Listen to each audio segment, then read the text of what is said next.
All right, so now we're on to the third part of the tessellation drawing. So you've already did the first one. You rotated B down to C, retraced it, and recut it out.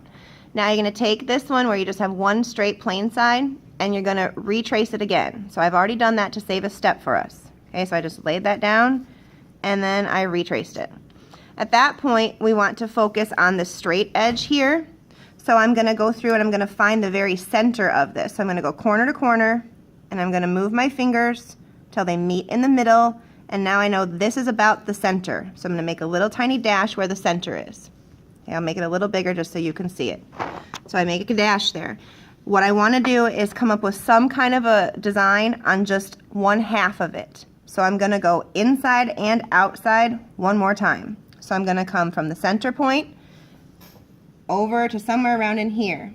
I'm going to come through maybe here and come up and then back down. I'm going to decide to come up and in and then maybe just back down to that center point. I don't know why I did that design. It's just something. You got to come up with something that goes inside and outside from the left side of it to the very center point. At that point, you want to go through and you're going to cut this little part out. So I'm going to have you watch me do that because it gets a little bit tricky. We need to be able to take this piece and swing it over to the other side. So what I'm going to do is cut right on that line. I'm going to come up where my drawing was.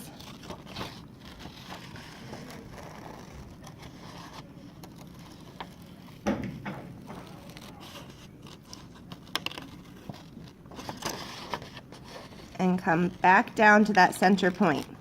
So right now this is what I cut. I just cut on my line that I drew. From here I'm just going to cut straight up to that center point so that this will just kind of fall out already. There we go. So now there's your little piece that we just took out of there. What you need to do is swing it around and up to that side. So I'm going to swing this. I'm going to take it from where it was and I'm going to swing it around and up like that. Now I need to take this straight line here and line it up with the straight line there, and remember it needs to touch the very center where it was before. So now I have the same design. It's just going to go opposite of what it did before. So here it went up, so here it's coming down. Follow that design up to that straight line again. When you're done, take this little piece, you don't need it anymore, and then you're going to continue cutting your design. I'm going to get rid of some of this extra paper. Cut as carefully as you can. You want your puzzle piece to fit together later.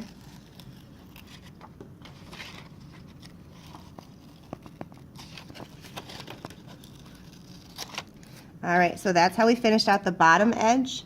Now we do need to continue cutting up around this edge as well. So I'm going to do that off camera and I'll get back to you with what we do with this piece as soon as it's 100% cut out.